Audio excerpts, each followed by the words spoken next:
Welcome to Get on the Ark. I'm Darren Conrad. I'm here with Catherine Bonnet, and we actually met in Palm Beach, Florida. Mhm. And I got the privilege or the honor to listen and hear your testimony, your story. And I thought, wow, I would love to share this on my show. Um, so welcome, Catherine. Thank you. Thank you for having me. I really appreciate it. You didn't even hear, I guess, the good stuff of my story. I don't know, the good, the bad, and the good, the bad, and the indifferent, the ugly. We only had 6 minutes to talk. It's hard to cram all that happened to me and to my family in that time. So I'm glad you got something out of it that you're like, oh, wait, I'd like to maybe know more, and have me on. So I really appreciate that. So tell us a little bit about your journey and a little bit what it was like, what happened, and then where you're headed now. Yeah. How much time we got?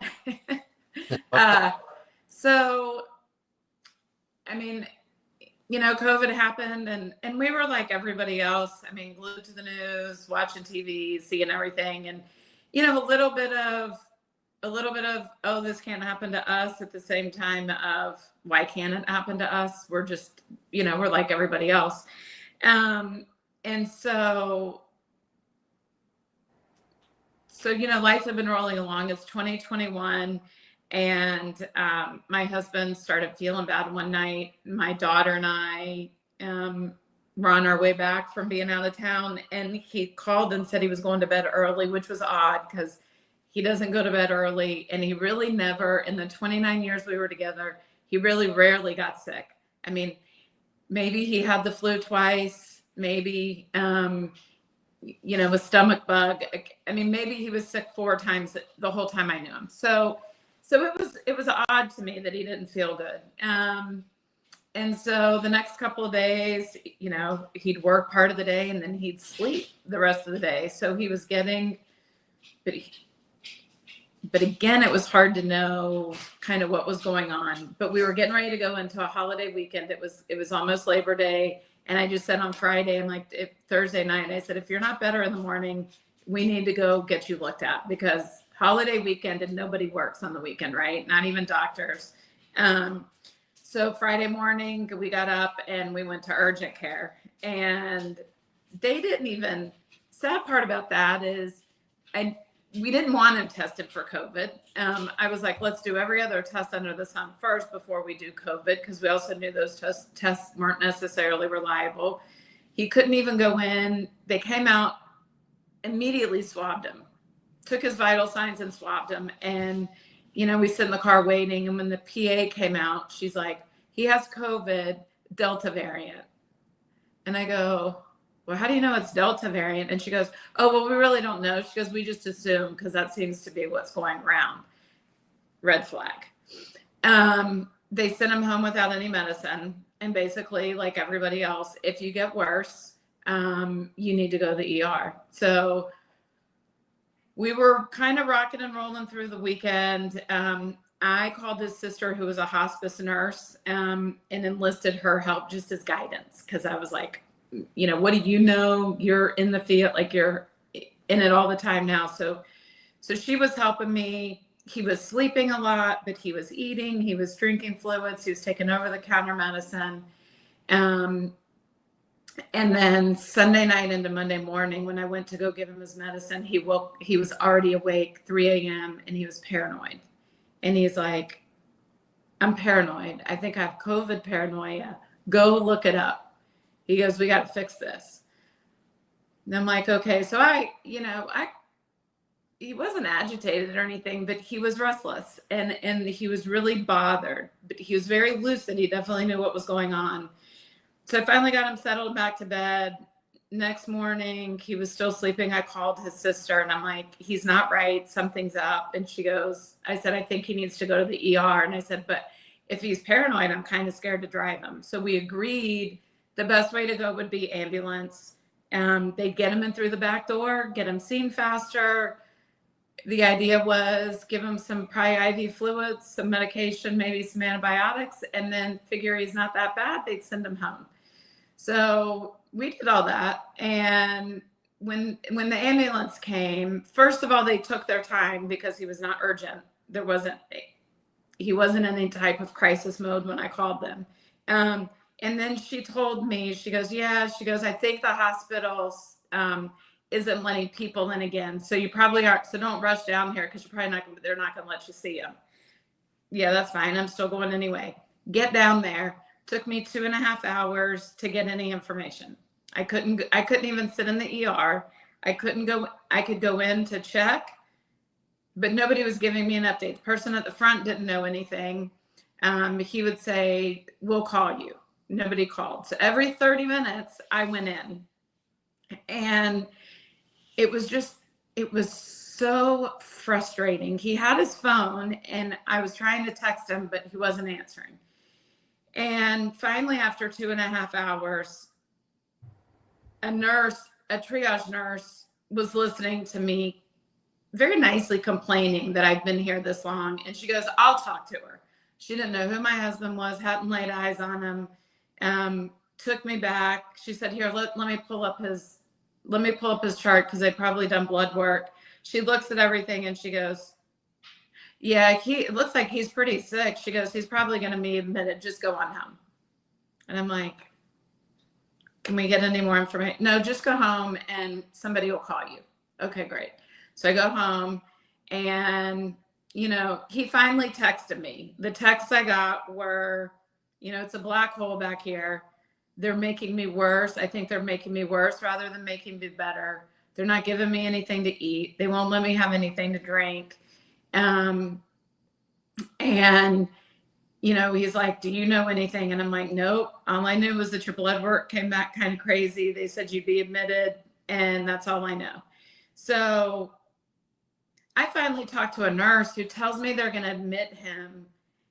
They hadn't even told him that they were going to admit him. And I asked the nurse, I said, well, can you do me a favor? Can you see if he's been checked for, if his vitamin D level was checked? Because he's been taking it. I want to make sure he's been taking enough, and I want him on vitamin D while he's in the hospital. She told me, she goes, honey, get off the internet and get some rest. Red flag number 2. Because I'm like, it's a vitamin. Like what? And I'm like, it's just a vitamin. And she goes, honey, there's so much crap on the internet and so much misinformation. She goes, just get off the internet and get some rest so you can be there to help your husband. She knew exactly where I was going with my line of questioning, right? Because I wanted to ask her about vitamin D first, see how responsive she was. That was going to lead me into ivermectin. So, nothing I could do. So he gets admitted, and that's on Monday on Labor Day. On Tuesday morning, the doctor calls and they're talking about intubating him. And I'm like, why? And they're like, well, his oxygen, I don't even know what his oxygen level was. They're like, he's responding, but if he goes lower than X number, whatever that number was, he'll need to be intubated. And we just don't like to avoid those situations. We'd rather do it before they need it rather than after, because once they are in need of it, if we have to intubate them, if it takes longer to intubate them, there's any kind of issues, she goes, that's not good. And I'm like, well, I've been texting with Ian. What did he say? And he didn't want to be intubated. So he even told me, he talked to them and said, where are my numbers? Where do I need to be? He wasn't that far off. He goes, let me just sit here and breathe through the mask all day. He goes, I can do that. He goes, I can get my numbers up. We texted back and forth all day long. Have you paid this bill? Can you call this and cancel this service, until I'm out of the hospital? Can you take care of this? We were talking house stuff, paying credit card bills, our normal stuff, right? So he's very lucid. He very much knows what's going on with his surroundings. A friend who works at the hospital was able to get up to the ICU floor to see him, not to go into his room, had a conversation with him, said he was fine. So the only reason that he knew that he was sick was because he saw him sitting in a hospital bed. He goes, but other than that, he goes, his color looked good. He was in, they were joking around, had a great sense of, Ian's typical humor, and which made me feel really good because I'm like, okay, good. Like then the oxygen's working. He's doing everything he needs to be doing. That conversation probably happened around 3 or 3:30. At 5:55, I received a text from Ian that said they are forcing intubation. And I'm like, wait, what, why? And then he called me and he's like, I go, they can't do that. And he goes, well, they are. They're coming in the room right now. I didn't realize they're taking away my phone and they're knocking me out. So I'm not going to have any way to talk to you. So I just wanted to call and tell you I love you. And I said, okay. I said, I love you too. My hands are tied. I'm like, go do whatever you got to do. I'll see you in a few days. The idea was, we'll intubate him. It gives his lungs and his body a chance to rest. And then we'll start turning the vent settings down, and then he'll be off of it in a few days. Yeah, that's what they told everybody. So we got intubated. At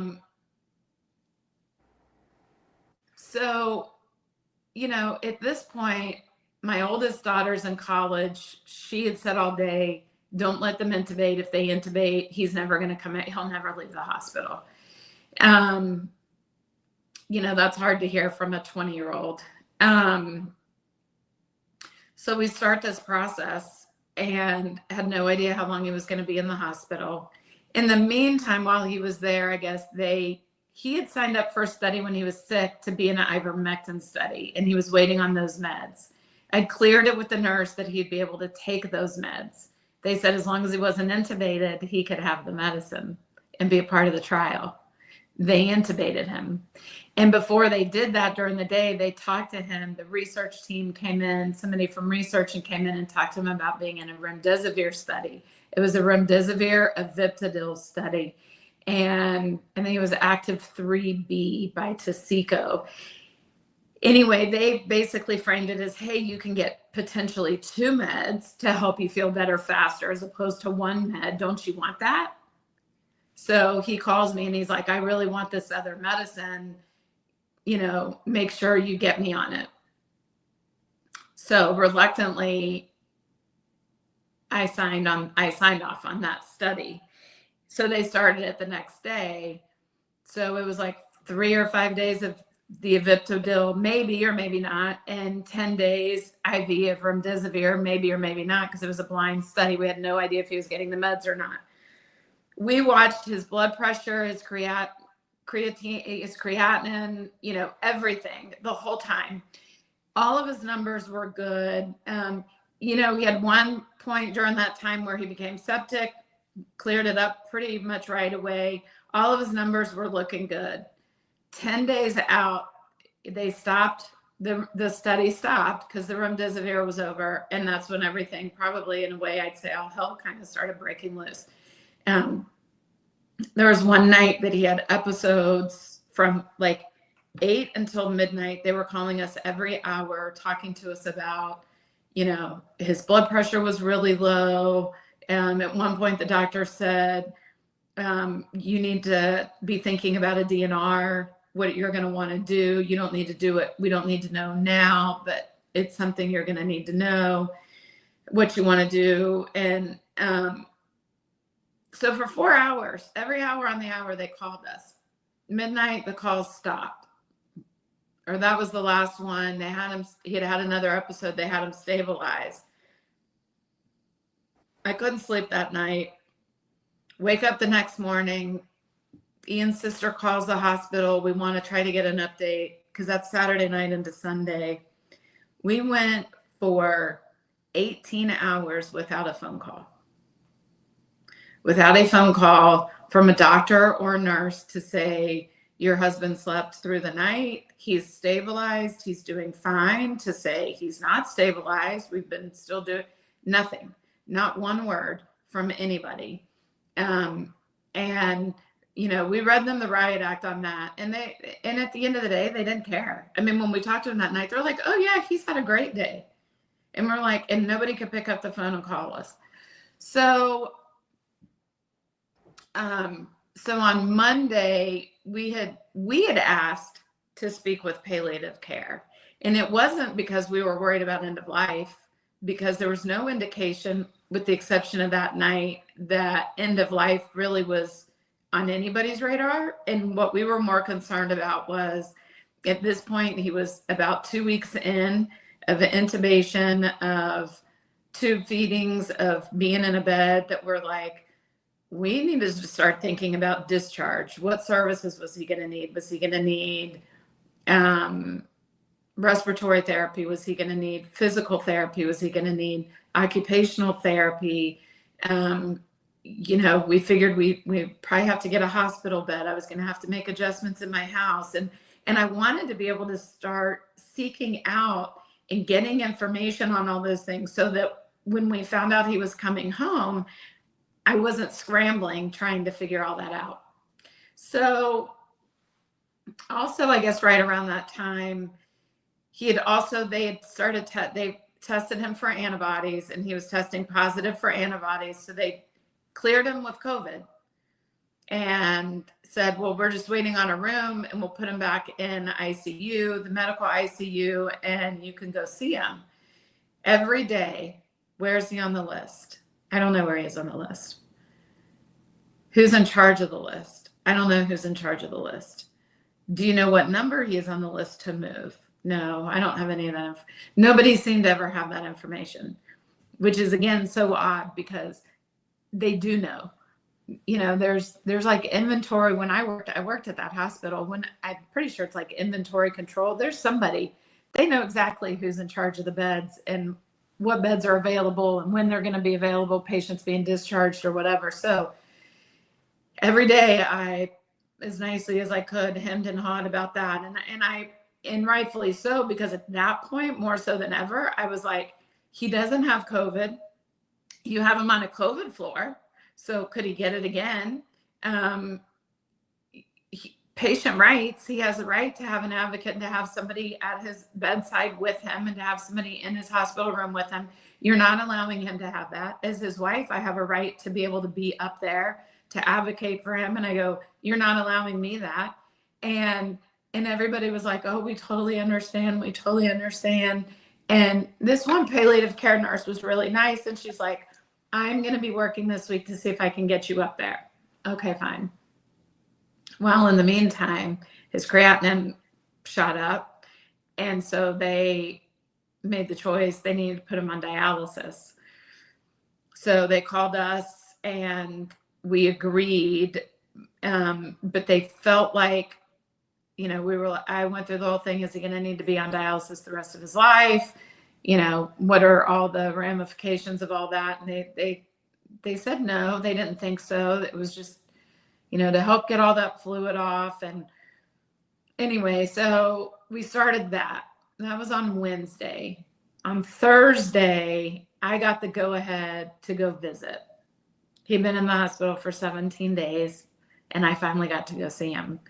And when I did, he looked awful. He was puffy. That's probably one of the scariest things I've probably ever had to do in a hospital, I think. This is the only part of the story that ever gets me emotional. Because for 17 days, I hadn't seen him, hadn't talked to him. I'm questioning everything of why it's happening to us, what the outcome's going to be, there were days that I prayed that he lived. There were days that I prayed that he died. And I think that was normal. I don't know, maybe not. But when I went to the hospital, not knowing if I was ever going to be able to see him again and not knowing if he was going to live or die, I had to go up there and tell him it was okay to go.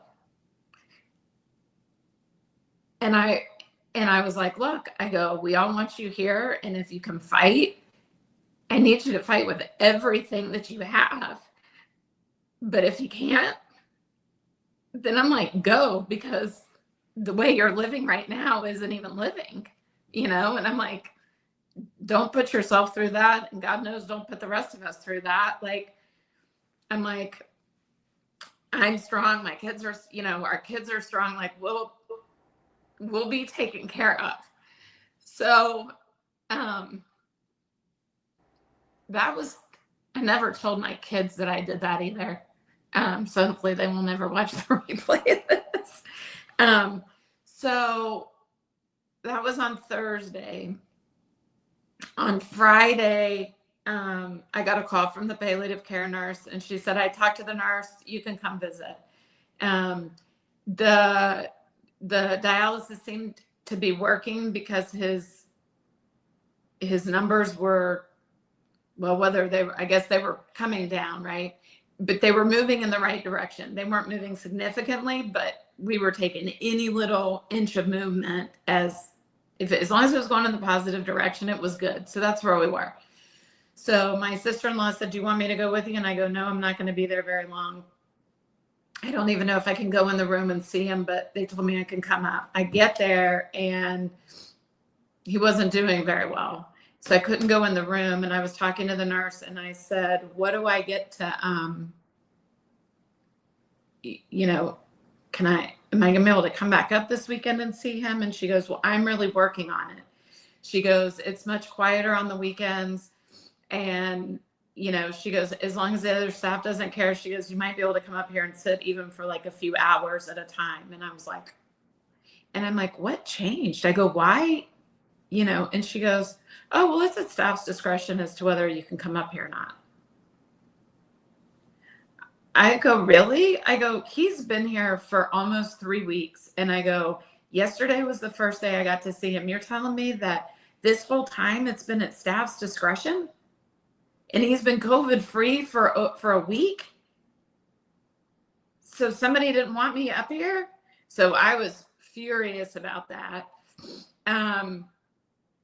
But they had to, he was on his back, and they wanted to prone him. So they said, let's prone him, go sit out in the waiting room. And the nurse said, I'll come get you once we prone him and we get him settled. And I said, okay. I waited about 45 minutes. And all of a sudden I see these 4 men in white coats come down the hallway. And I was like, oh, it's just a bunch of doctors. The elevator bank was right there. No, they were coming to see me. And one pulled up, got in the chair, right next to me, gets in my face, and, he has a mask on. So all I can see is this part of his face. Never met the man before. He started asking me questions about if I knew how sick my husband was, what all did I know, blah, blah, blah. And then he just looked at me and he goes, well, there's nothing more we can do for him. And I'm like, what? I go, well, that's not like, and he goes, there's nothing more we could do. He goes, we won't turn anything off. He goes, unless you want us to. He goes, but you need to call the family. He goes, if he has family and you want them to come visit, you need to call the family. So they all left, and I sat there probably for another 30 minutes, I think, in shock. And I still get in shock when I think about that, just that whole conversation exchange, because I'm like, you just met my husband, like, where's all this coming from? And nobody could tell me anything. So I got home, I told my family, we told everybody it was the worst thing in the world. And later I talked to the nurse and I said, well, I've been contacting the family. We were trying to figure out when we could all be there and when we could go to the hospital the next day. And I said, how many people can I bring? Because, we had not a huge amount, but a decent amount. I had his friends that he was close to here that I wanted to give them the opportunity. She looked at me and she's like, bring the whole damn town if you want to. I'm like, really? I'm like, I just had to be up there all dressed in PPE, but now I can bring everybody if I want to. So we all went up there. We went in like 2 or 3 at a time. Everybody said their goodbyes. And it was interesting because nobody wore PPE. Nobody even wore a mask. We went on to that floor, the entire COVID floor. He never got moved. We were on the COVID floor. And And, I look back and I'm just like, 2 days before, I had to be all dressed in PPE. They were so cautious about everything that we did and everything. And then now, like, nothing had changed with him, really. And yet we had to wear, we didn't have to wear anything.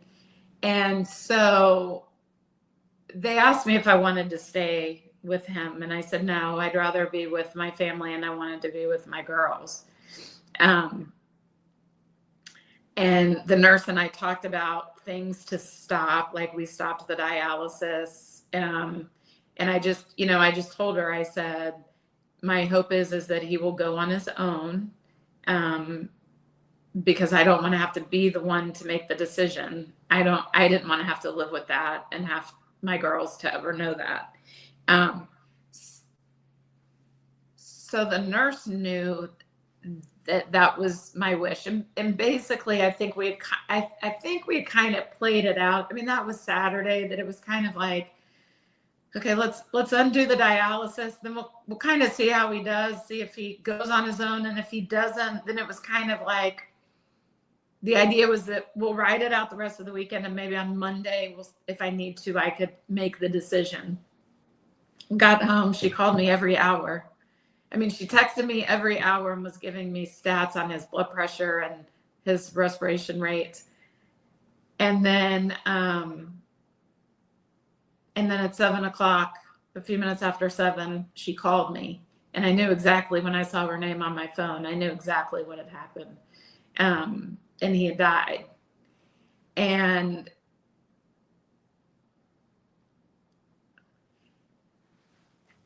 I mean, there's a lot of people, don't get me wrong, I miss my husband terribly. But I think for a lot of people, and whether it's COVID or whether it's any other extended illness, it could be cancer, it could be heart, it just could be old age, dementia, Alzheimer's, there's also a sense of relief, because at some point, because it's over, now you have to deal with the aftermath of all that. But what we had just gone through for the last 19 days, that was over.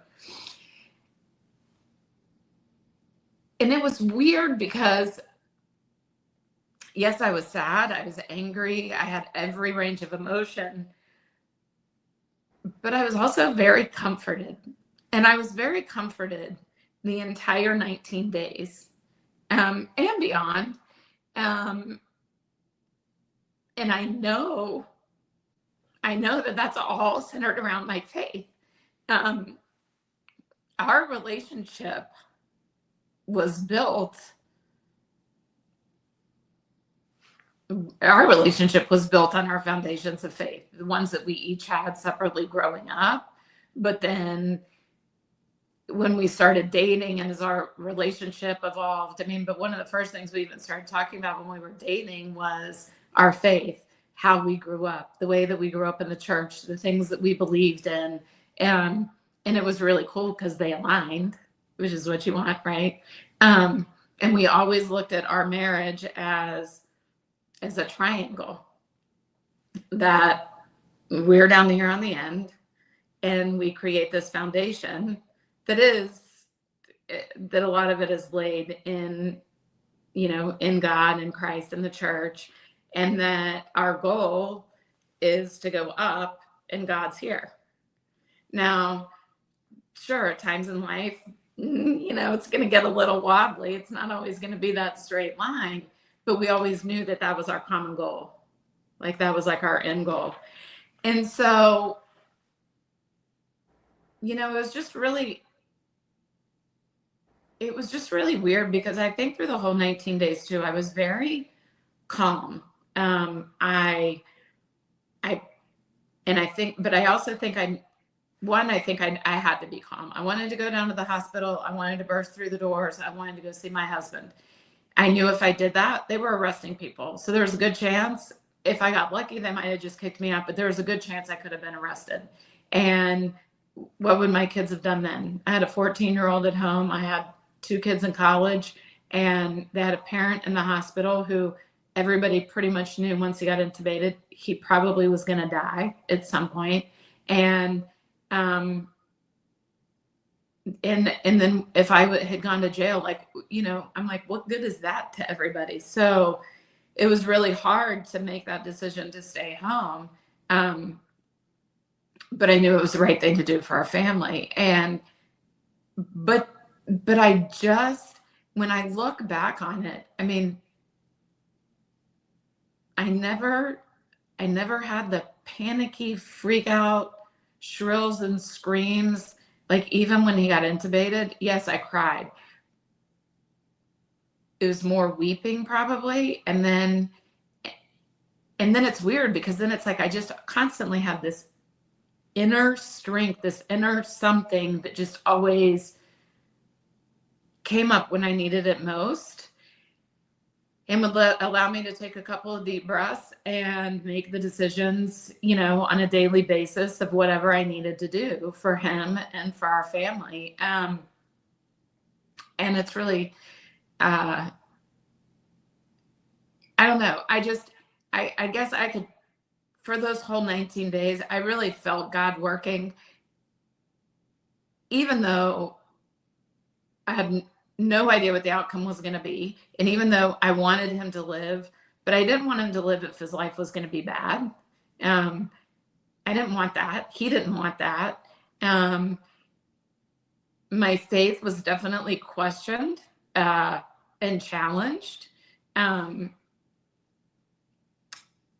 to how this could happen, why it happened to us. He, of all people, was a very faithful servant. And so a piece to our story that's a whole something for another time was 7 years prior in 2014. He actually, at the age of 44, had a quintuple bypass. And so, and by the way, his heart was fine. He came out better from that. His heart was totally fine through all the COVID stuff. But, our family was put through a trial then. And so my kids asked, I remember, I think the second day he was in the hospital, I went downtown. My middle daughter was at the College of Charleston, right downtown. I went and picked her up just to go see her, give her a hug. We went on a little drive around town. And first thing she said in the car was, why? And I go, what do you mean, why? And she goes, why is God having this happen to us? And I go, I don't know. And she goes, he had all of his heart stuff. She goes, that was bad enough. And she goes, and now this? She goes, I don't get it. She goes, what did we do to deserve this? And I go, it's not about that. I'm like, I go, I don't know why. But what I told my kids when he had his heart surgery is what I told him for this. I go, the only thing I can tell you is that God feels that we are strong enough to handle it, and that in some way, shape, or form, we have to go through this to be able to help other people. And whether that's by reaching our hand behind and helping the next family that goes through this, or whether it is just being able to tell our stories to people and just bring awareness and help educate people on how screwed up the whole system is. Whether it is to be able to tell our story and our testaments of faith, but also our struggles, because some of us have grown closer to God through all of this. Some kind of grew apart from God in all of this and are finding their way back. So, and again, I consider it's been almost 4 years. Still couldn't tell you why he chose us and why he chose all the other people that he chose. But he did. And so I feel like took me 4 years really probably to be able to get to this point, to be able to probably speak more publicly about it, to get up last weekend like I did, to be able to be on podcasts now. I don't know that I was strong enough. I probably didn't give myself enough credit, but was not ready. But now I'm like, okay, I've I've waited. I've done all the stuff I think I need to do for me and for my family, that I'm kind of like, okay, I'm strong enough.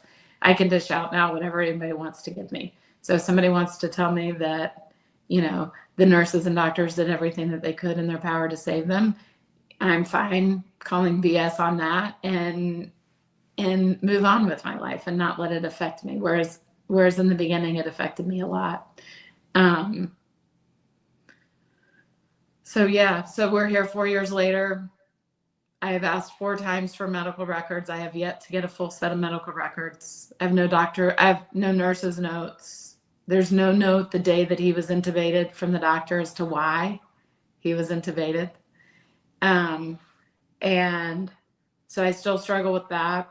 There's all the legal stuff. We can't get through anything because of the PrEP Act. But I'll keep telling my story and keep pushing through so that hopefully one day, I think all we want is we want the people responsible for all of it to be held accountable. And everybody says, don't worry about it. They will be when they die. God's going to hold them in judgment.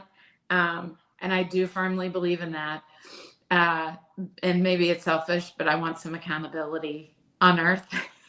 Right. I don't feel like these people, when I say these people, it ranges from Fauci, anybody under him, all the way down to the doctors, nurses, respiratory therapists, anybody on staff. There are 100 people in his chart listed as people taking care of them.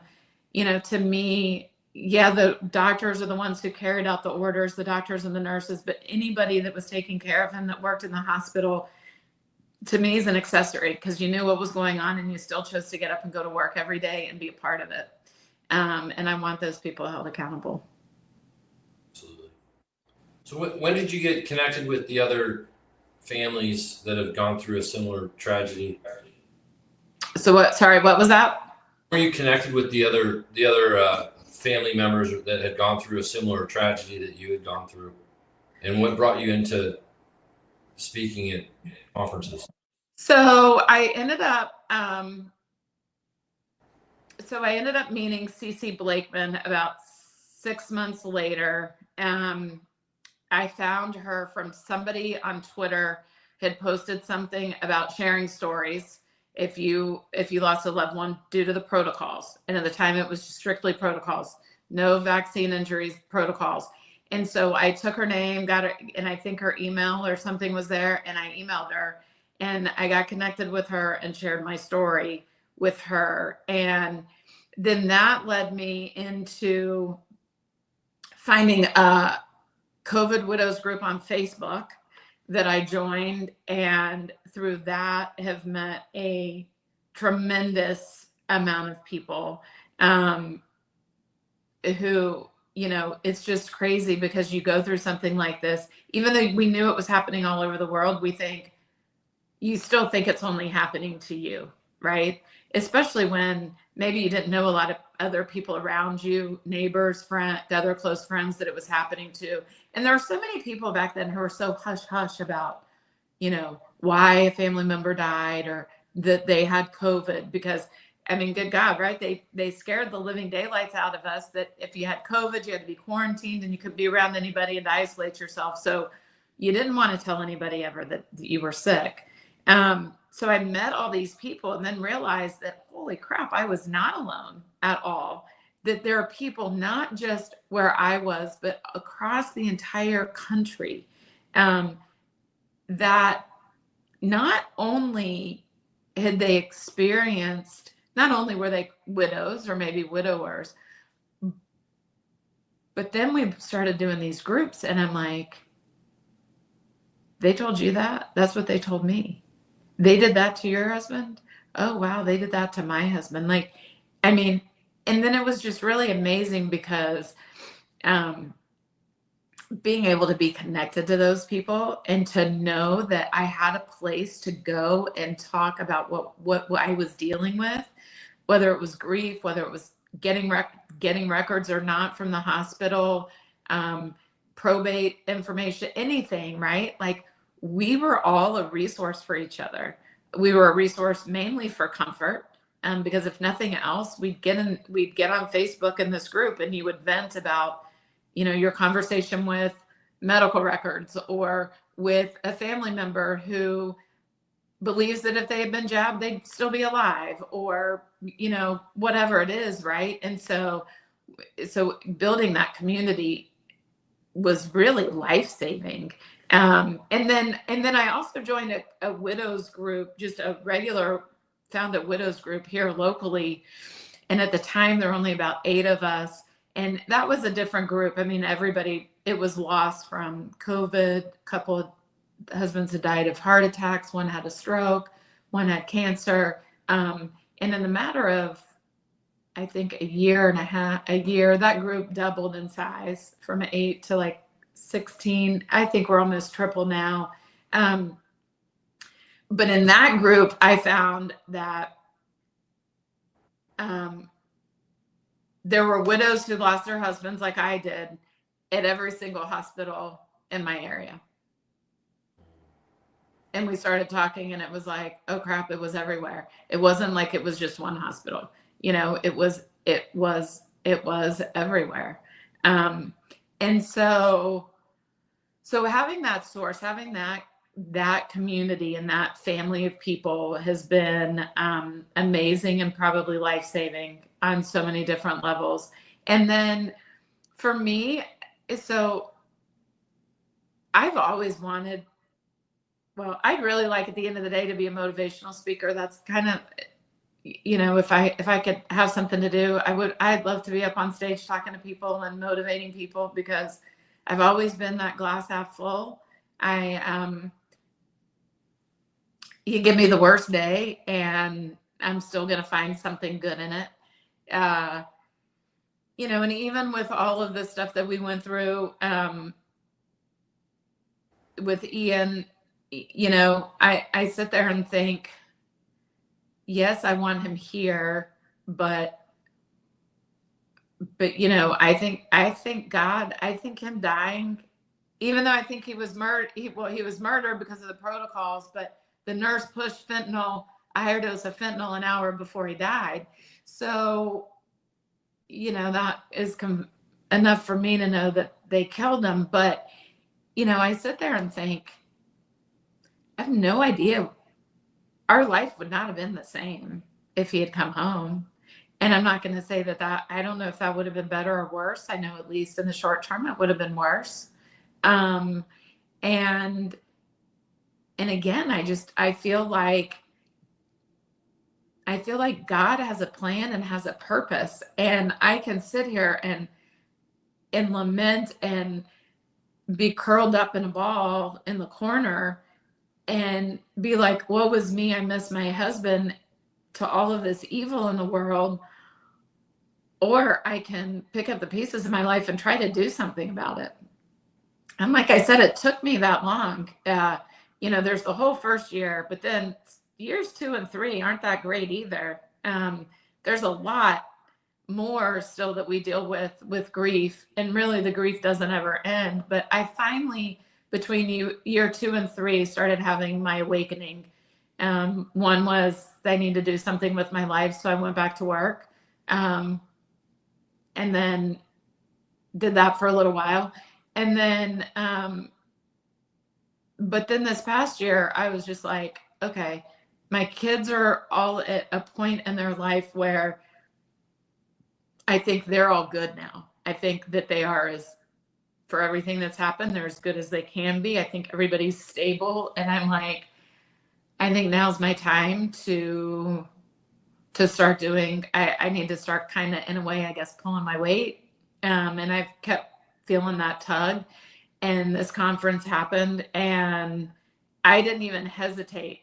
I didn't hesitate at all. And as soon as CC put something out about it, I immediately went to the link, got my ticket for it, booked my hotel room, I think like the next day, and put it on my calendar and was like, I'm going to Florida. And then she put something out in a group at one point and said, is there anybody that's going to the conference that hasn't had a chance to speak yet, that wants to? And I immediately was like, me. And because I was just like, yeah, I got to do it. Like I have a story to tell, and people need to know. People need to know what happened, and then they need to know who we are, because we're not just, it bothered me in the hospital. They never asked who Ian was. There's nothing in his chart that he was married for 25 years, that he had 3 daughters, that nothing about what he did. Nothing about who he was, what his interests were. And that bothered me to no end, because I don't, when you know those things, it humanizes somebody, right? It makes them, you're connected. And it was like they didn't want to know. And so for me, it was like, why speaking at the conference, I focused on who he was, because I'm like, in that conference, everybody knew about the protocols. We all know what, they intubated him, they drugged him up. Most of them got sepsis, and he also got ventilator pneumonia, and they died. I mean, it was simple as that. And so the hospitals could get paid for it. But what we also need to talk about is who these people are. Like, who are they? Because at the end of the day, it could be your brother, your son, your father, your uncle, your mentor, your colleague, your neighbor. And, we need to start humanizing this too a little bit more. I think that's gotten a little bit lost. I think we're so wrapped up in the protocols, which we should be, and getting justice for that. But we need to understand who it is these people that we're fighting for, the victims, which is something I'm just gonna make sure I weave into my conversations, that people know, who he was and who we were. So after, going to this conference, and I'm sure you'd heard stuff, not on the mainstream media, but maybe the back channels, or, right, whatever. How hard was it to change your thinking in terms of, most people, they give a hospital the authority, like they look at it like anything they say is good, right? Like, just like the media, people give the media an authority. They don't give God the authority. right. You know where I'm kind of going with this. So in terms of your family, once you realize, that there's other things out there, in terms of health and wellness and recovery, all those types of things. How's that your family? Like, how is that, like, your focus now? I mean, obviously you're not going to want to go through this ever again. Yeah, right? God willing, and the creek don't rise, none of us will have to. Although they say it's not a matter of if, but when the next thing happens, right? So, we were always health conscious. Like, we always took care of ourselves. We always tried to, exercise and eat right. And, we enjoyed our wine and whatever. But, and definitely after my husband's heart surgery, that hit home for a lot of us. We were paying more attention to stuff. But, none of us ever liked to take medicine unless we had to. Like, it was just the way we were built. I think a lot of us in my family have high pain tolerances. So even like a headache, like, you didn't take Advil until you really, like, couldn't shake it, kind of thing. So that I remember during COVID, I told Ian, I said, you know what, when we get through all this mess, we need to start looking and going to functional medicine and doing a holistic, like, we need to go holistic healthcare, because at the end of the day, I think that medicine I think it's all a racket. And, I don't think that we're really making people better. And so that was already like our mindset, which I think was good. I think it helped us. When you realize that, then when we realized all the stuff about COVID, I mean, I don't trust doctors anymore. I just don't. I I had to go to the ER 6 months after he died. It was a horrible experience, made me really realize how much I don't trust them. I actually started having some of my own health issues in the last year, and I have an internal medicine doctor who I like, but I knew if I went to her and told her what my symptoms were, I knew exactly what she was going to tell me and what she was going to want to do, and she wouldn't do the extensive testing, blood work, or anything else. And I wanted to find out, I wanted to get to more of root cause of what was going on and how to best treat and help myself. So I went to functional medicine, and it's been great. It's been a great experience. Took my youngest daughter because she was having some issues and she wanted to get her stuff fixed before she went to college. We're doing that. I've told my kids are now 24, 22, and 18. So technically they're all adults. I said, don't ever take a shot again. They didn't need me to tell them that. Really, they pretty much knew. I mean, they were smart. They did their own share of watching the news and trying to educate themselves on all of this stuff. So, when I just said, if you're on medicines, I mean,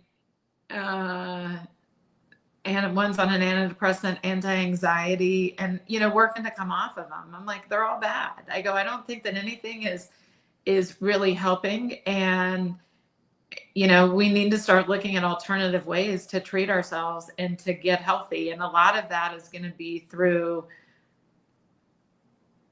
the way that we move our body by exercising, walking, it doesn't matter, but moving our bodies and putting the right things into our bodies. And so that was the cool thing about the conference, is that, I learned a bunch of cool new things that I need to be taking. I thought I was pretty much up on, I've been taking ivermectin prophylactically, and I was kind of like, oh, if I do that and I have my little stash of meds from my free doctor, if I get sick, I'm good. And then, I learned about SNOOT, and I learned about ProImmune, and all these other great things that are out there that we can be doing on a daily basis to help ourselves stay healthy, so that it doesn't even, whether it's some other kind of virus or just a normal cold or whatever it is, we can clear those things up way faster by doing that stuff. So yeah, totally. I came back, and I've been digging in every day. I go and read about something. I'm going to read about something else that I learned at the conference, trying to figure out how to better myself. And again, name of the game is being able to go out and educate people. Right. Were there any speakers that really stuck out that you thought, wow, I'm really glad I heard that speaker? I